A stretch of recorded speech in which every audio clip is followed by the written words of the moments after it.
The exam is posted on Moodle. If you've got questions after you go through things, always happy to go over things with you anytime. You can either stop by my office hours or make an appointment or stop by and see if I'm there. So we're going to switch gears a little bit. This does not mean forget how to factor. You might want to continue to practice your factoring. Make sure that you remember how to do those things. We'll come back to it, certainly. But we're going to switch gears a little bit and start talking about some radical things and some exponent things throughout the first part of the next chapter. So we're going to start that today with talking about radicals. You've probably already talked a little bit about radicals before, square roots, cube roots, those kinds of things. So we're just going to review that a little bit. Make sure we remember what they are as far as numbers go. Why is it? There we go. Maybe. Why is this having so much trouble today with the projector? There it goes. Sorry. Remind what we mean by those kinds of things, and then do some examples when we start introducing variables into the mix. All right. So we've certainly talked about doing square roots before. For example, if you want the square root of 9, that's going to be 3. But it also could be -3. We could always have the negative for a square root as well. Usually we talk about what's referred to as the principal square root. So we'll talk about that here in a second. So anyway, just to remind about the different notations, the little symbol here, we refer to that as a radical sign. As you may guess by the next sentence. So, and sometimes there's a different number besides just having this symbol. Notice down here, we've got the same exact symbol, except that we've got a 3 there. That's telling us to do a cube root. You can do a 4th root or a 5th root or any of those kinds of things as well. We'll probably practice around with that a little bit later as well. That little number there, we refer to that as the radix. I'm not going to care if you remember that term or not. Notice that when you have a square root, there's an understood 2 there. We don't ever write it. If we don't write it, we always assume that it's a 2 when we're talking about a square root. So we'll only typically write that number in front when we change what root we want to take. All right, the number that's underneath your radical sign, we refer to that as the radicand.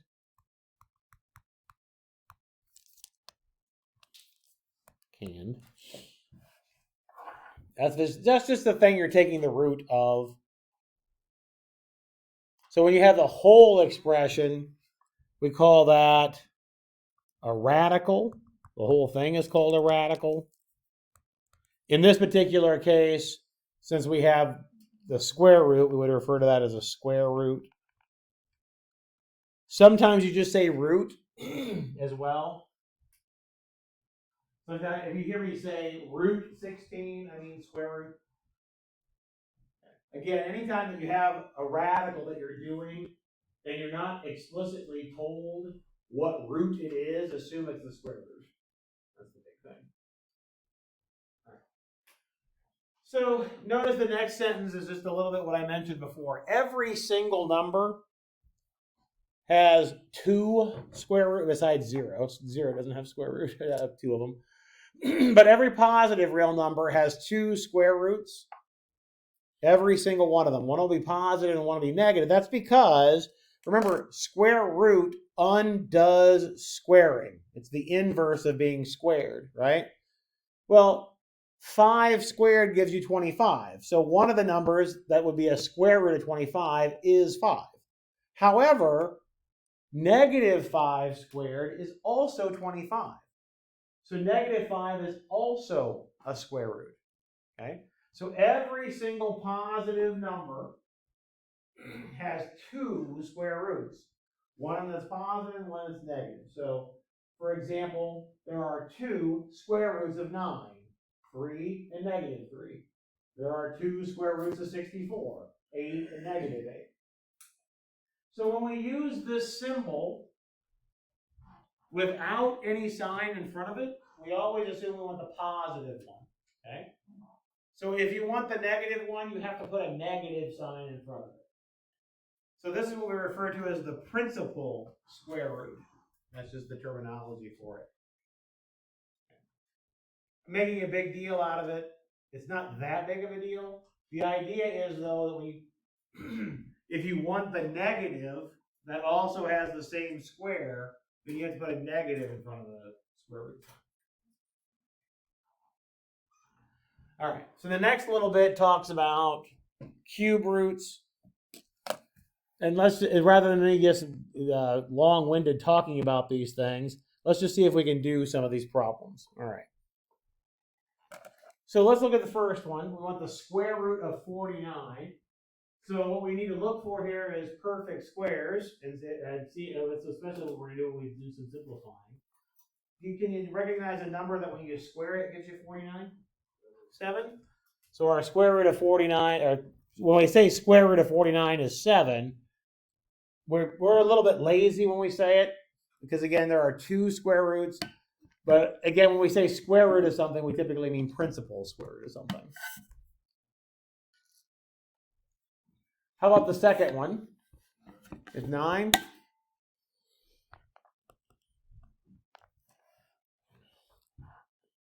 Everybody okay with those two? All right. Now the third one's a little bit trickier because I need a cube root. I need a number when I cube it, I get 125. Now, one way that might be a little bit helpful is factoring. Have you done factor trees before? A long time ago? Because I think this is going to be helpful with some of these things. Okay. So let's just do this for this one. Well, for certain, 5 goes into 125. How many times does it go into 125? If I divide 125 by 5, what do I get?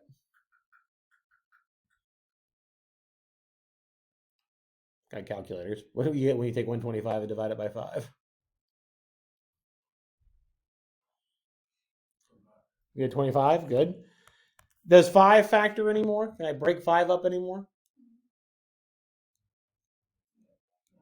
Not the 5 I can't, but the 25 I can make it 5 and 5, right? So this is what we mean by a factor tree. This is going to help us longer or farther, pardon me, down here when we start talking about simplifying these things when they're not perfect squares or perfect cubes.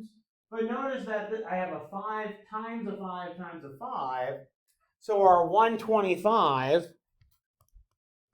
is 5 to the third power, right? So if I want the cube root of 125, well, that is 5 cubed, so I really do get to get 5 there. So if I want to simplify things for cube roots, I'm looking for perfect cubes as opposed to perfect squares. And factor trees can help that because I've got 3 factors of 5, so I've got that perfect cube, 5 times 5 times 5. We'll practice this more when we start talking about simplifying these things as well. All right. What about the next one when I do the square root of 4/9? Yeah, it'd be 2/3, right? Because I can do the square root of the top and the square root of the bottom. Good. You can do the same thing for cube roots. I just need to make sure I look for perfect cubes. What number, when you raise it to the third power, gives you 27? It's 3, right? Again, if you need to, write out a factor tree. 27, 3 goes into it 9 times, and then 9 is 3 times 3. And so I see 1, 2, 3 threes. So the numerator would be 3. What do you get for the denominator? What do you get on bottom? What number, when you cube it, gives you 8? 2, yeah. So you have 3 halves.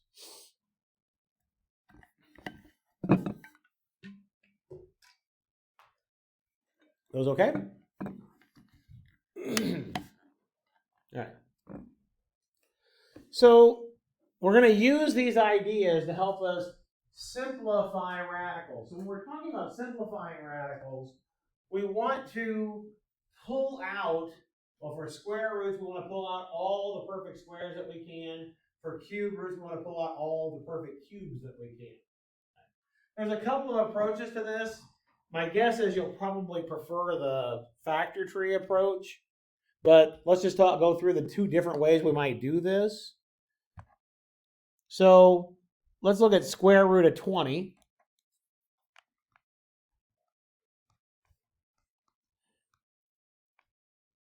What I need to recognize for 20 is something that goes into 20 that is a perfect square.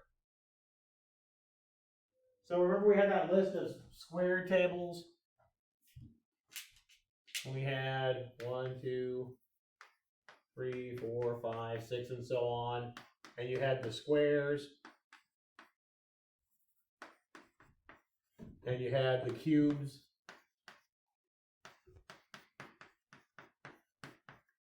Remember those? Okay.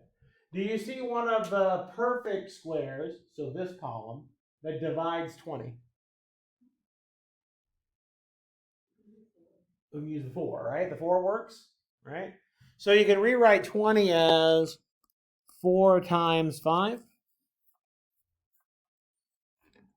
And then your square root, when they're real numbers, when they're positive numbers, your square root will break up over products like that. Not sums. You can't do that with a plus or a minus. And then what is square root of 4 equal to? Good. So we would have 2 square root of 5 when we're done. That's one approach. Recognize a perfect square factor of your radicand, what's underneath the radical, and then break your square root up into 2 pieces. The other way is that factor tree idea that I was telling you about. And there's lots of different ways to make factor trees. Tell me 2 numbers that multiply together to give you 20. Okay, 2 and 10 work. Good. Okay, I can do that. And then, can I break up the 2 anymore? Nope, but I can break up the 10 into 5 and 2. And can I break those up anymore? No. Okay. So what we have here is your 20 is 2 times 2 times an extra 5, right?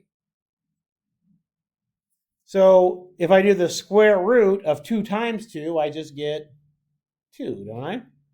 Okay. So using the factor tree idea, I get these two together make 1, 2, right? So you get 2 square root of 5. If you wanted to think of that as an intermediate step, which might help with simplifying some radical things or variable things, I could have first written this as square root of 2 squared times 5, and then you can pull out the perfect square, right? So, like that. All right. Let's see if we can do a couple more examples, and then we'll introduce some variables.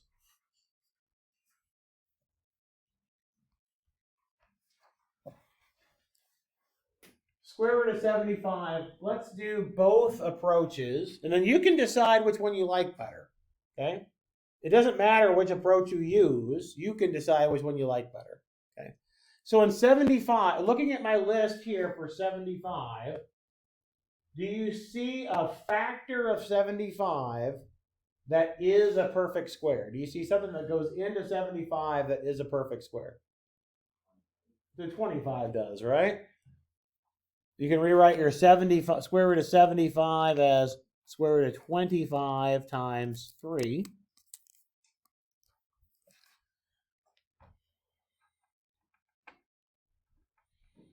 And then you can break it apart into 2 pieces. And then square root of 25 is 5. That was approach 1. Okay. The other approach is make a factor tree for 75. Well, the number ends in 5, so what definitely goes into it? 5 does. If you divide your 5 into 75, you'll get 15. That's what a calculator is for, right? We can't break down 5 anymore, but how does 15 break down? 3 and 5. And now you see a pair of 5s, don't you? And anytime you do a square root of a pair of them, it just becomes one of them, right? So it would have square root of 75 is 5 times square root of 3. Remember, we're doing square roots, so when you have 2 factors of it, the square root of that just becomes one of them. That makes sense? See if you can do 80, and then we'll talk about 32.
Which approach would you like to use, the first one or the second one? You like factor trees better? Yeah? Okay. Let's do our factor tree for 80. Tell me what you can break 80 into.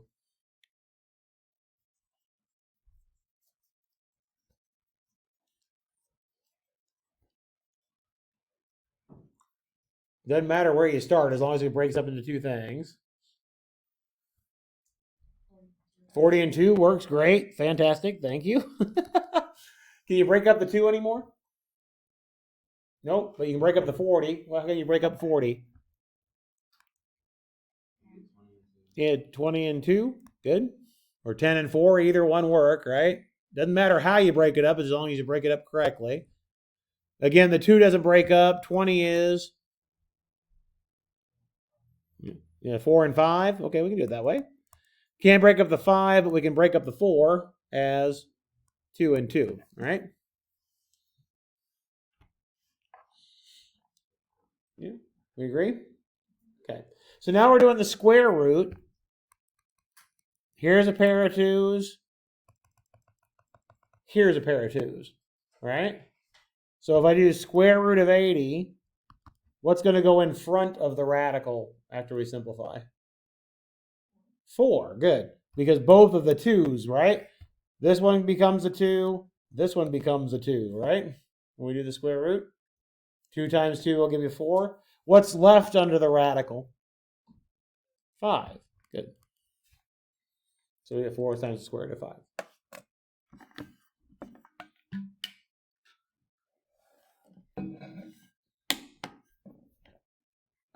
That one okay? You all seem very excited about it today. All right, let's do cube root of 32. I want to use the factor tree again. Now notice that we were pairing things together when we did square roots. If I do cube roots, how many things do you think I'm going to look for? 3 of them, right? 3 of them will combine into 1. So if I do 32, 32 is 2 times 16. 16 is 2 times 8. 8 is 2 times 4. 4 is 2 times 2. So we end up with 5 2s, don't we?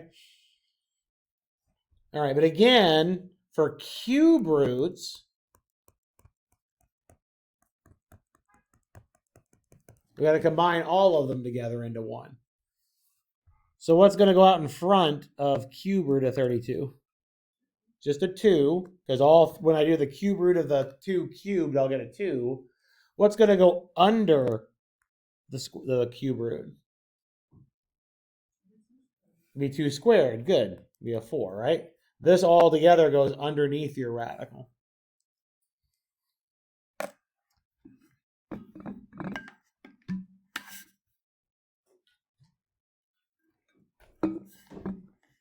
So again, we had 3 of them. The 3 of them together made a perfect cube, so we could do the cube root of that. The other 2 are just left over. They stay under the radical. That's where the 4 comes from. Good question? So when we do the cube, you don't have to put the 2. When we do the square, you don't have to put the 2. Correct. When we do the cube, we have to. Yes, right. Because if there's not a number here, it's assumed to be a 2. Yeah, it's understood to be a 2. Actually, it doesn't hurt. If you want to not confuse yourself and put a 2 there, you're more than welcome to.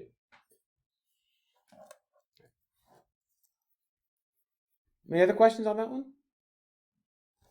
Ready to introduce letters? Reminds me of the cartoon that I've seen before that says, and then the devil says, now let's introduce the alphabet into math. Okay. All right. Oh, I scrolled past too far. Sorry. All right. So this part right here is a very long-winded explanation that basically says be careful when you have variables. And let me tell you what I mean by that. If I take the square root of 3 squared, say, well, 3 squared is 9, square root of 9 is 3, right? But what happens if I put a negative 3 in here and square it? Well, when you square the negative, it becomes positive. This becomes positive 9, right? Now, ignore all this. What did you say square root of 9 is? 3. Remember, when we write this symbol, we assume we mean the principal square root, the positive square root, right? This one we ended up back where we started. Did we hear? No. Okay. Technically, when you have a variable, if you do square root of x squared, it's not just x, it's absolute value of x. The negative goes away if there is one. Okay? This is the correct simplification for doing a square root of x squared. Okay? Now, to make things easier, we're going to assume that when we simplify these things, your x is positive. If x is positive, do we have to worry about absolute value bars anymore? No. Okay. So for our purposes, when we simplify, we're going to assume that all the variables are positive and not worry about absolute value bars. But just know that in general, if your variable can be negative, it's not like the square root and the square just cancel. There's actually absolute values that appear. Okay. All right. So let's look at the first one. My suggestion with these would be simplify the number and simplify the variables separate from each other so you don't get them confused. Square root of 25 is what? 5.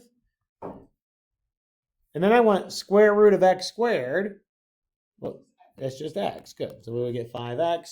And again, notice we're not worrying about absolute value bars here because, again, we're assuming that x is positive. Is that okay? Let's look at the next one. We've got 28. Is that a perfect square?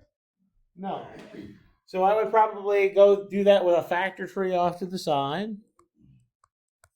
What multiplies together to give you 28? 2 and 14 work. And then 14 breaks down as 2 and 7, right?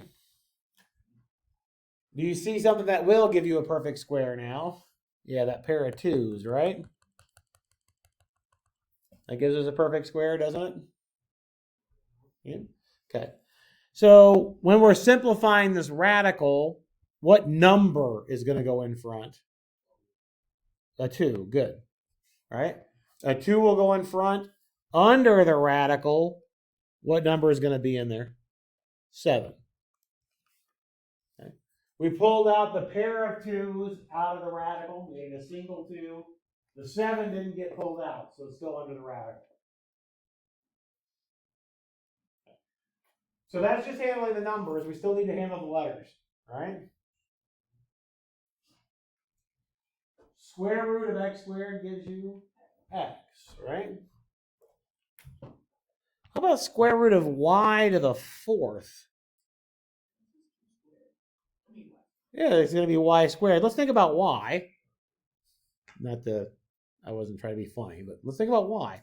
Anyway, if you think about the y to the 4th, that means y times y times y times y, right? We got that multiplication together, don't we? Now, just like we had with the factor trees with the numbers, here's a pair of y's and here's a pair of y's, right? So for each pair, we pull out, it simplifies to a single one, right? So when you do the square root, this pair of y's becomes a single y. This pair of y's becomes a single y. You get y times y, which gives you the y squared. That's not unlike what we did with up here in 80, right? We took this pair of 2's became a 2. This pair of 2's became a 2. And we did 2 times 2 gave us the 4, right? It's the same concept, just with letters.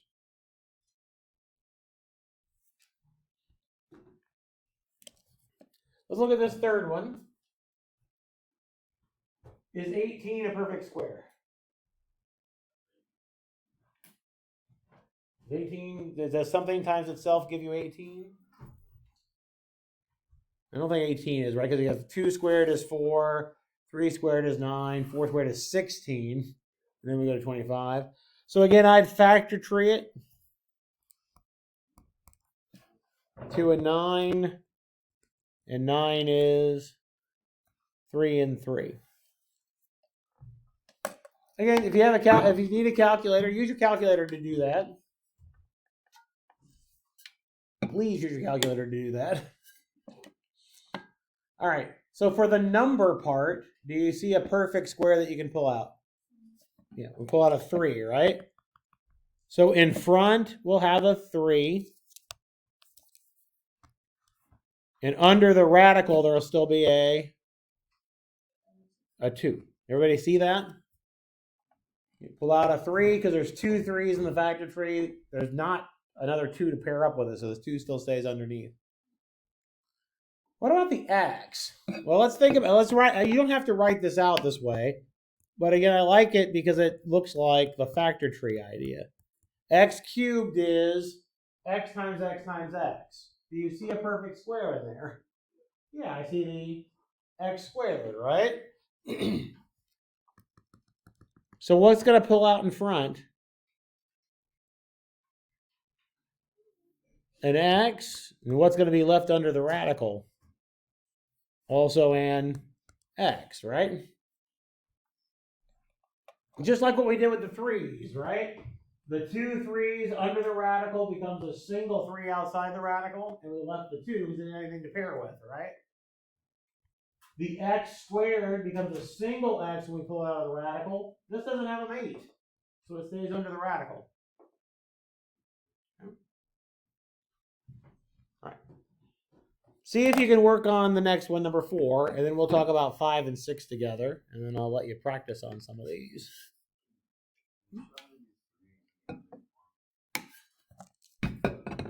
You mean the other way? I would write that as square root of 9x squared times 2x, that way. And then, so this becomes 3x and then square root of 2x that way. Yep, I can do it that way. Absolutely.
Ready to chat about this one?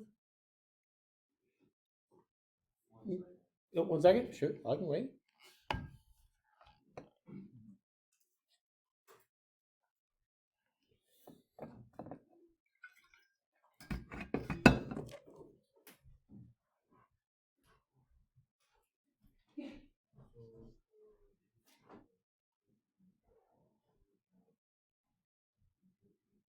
Group by, this is your square roots. Group by twos. Yeah. Group by twos is that.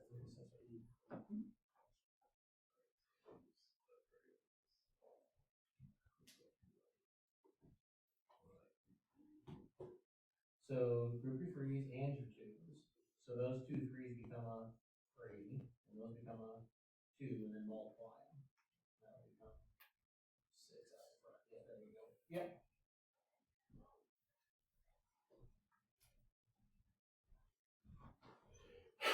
Pardon me.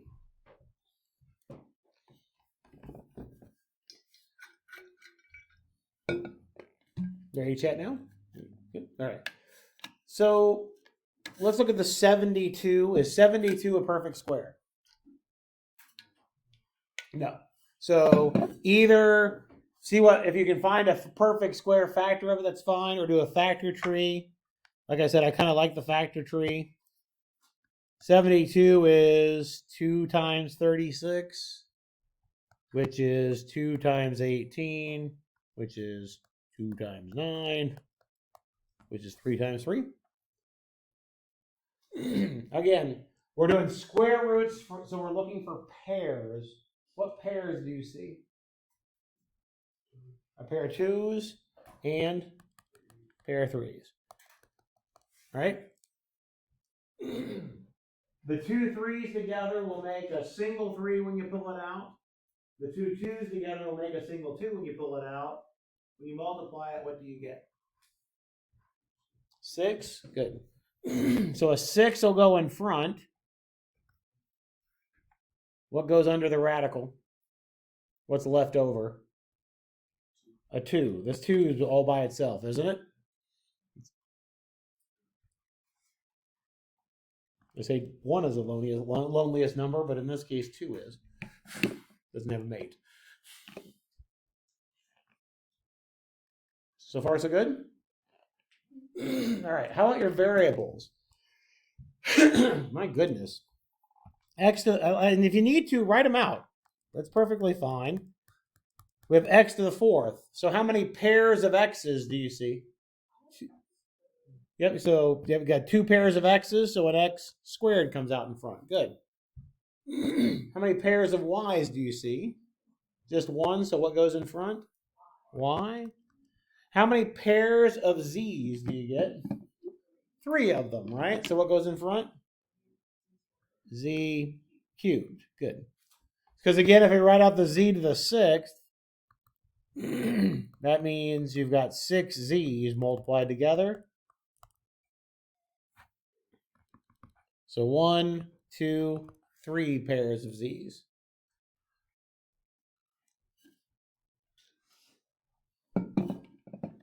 That okay? Are there any variables left under the radical? No, everything I've taken care of. Okay, I did this in the other form, Mm-hmm. and I lost my variables. Like, I flip-flopped my variables. So, like, under the radical, I have my x squared, and then outside of the radical, I have nothing. Okay, so if you did 36 times a 2, Yep. and then you had these. I see where I messed up. I split my variables. Yeah, so you're pardon me. So when you have the x to the 4th, it'll be x squared times itself, the y. Yeah, so that's exactly right. Yep. This okay? All right. So we'll do 5, and then I'll leave 6 for you for practice, so I can also give you your worksheet here too to work on for a little bit. Is 40 a perfect cube? No. So let's factor 40. I think we did that a little bit ago, didn't we? And 2 and 20, which is 2 and 10, which is 2 and 5. Are we looking for pairs again? No, we're looking for groups of 3. Right? Since it's cube. Looking for groups of 3. All right. So for the cube root, what's going to go in front and what's going to go underneath? Yeah, a 2 in front and a 5 underneath. All right? We agree with that? Because we have 3 2's together, so this is 2 times 2 times 2 under the radical. So when we do the cube root, we just have a single 2 that comes out. What about the x cubed? What's going to happen with the x cubed? Yeah, it's just x out in front, right? Because that is a group of 3, isn't it? That's a group of 3 x's. So when you do the cube root of it, the x pops out. What about y to the 6th? What's going to happen? Y squared. Good. Exactly right. Because y to the 6th is 2 groups of 3, right? That's okay?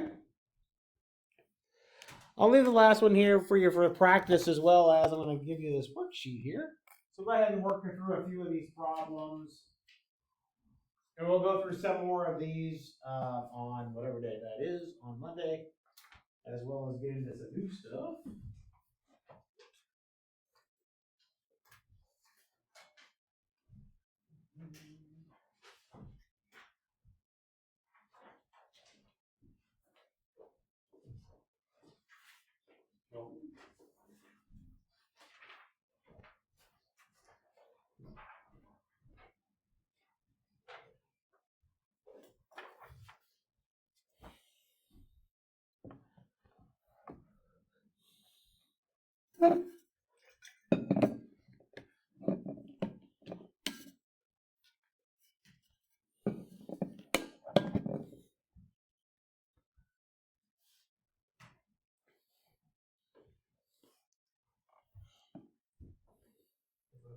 Yeah. This one? This one? Yeah, because that's on lot 6. That's what he's right at the top. There's a lot 4. Here? About breaking it, yeah. Because if you look at the original problem, there's a lot 6. Right, it's the y to the 6. So remember that's 6 y's, right? Yeah, but you have to put 4 lots up there. You broke it out. Here? No. Oh, I didn't write it up here. That was from the previous problem. Yeah, that was the previous one. Sorry. That's up here.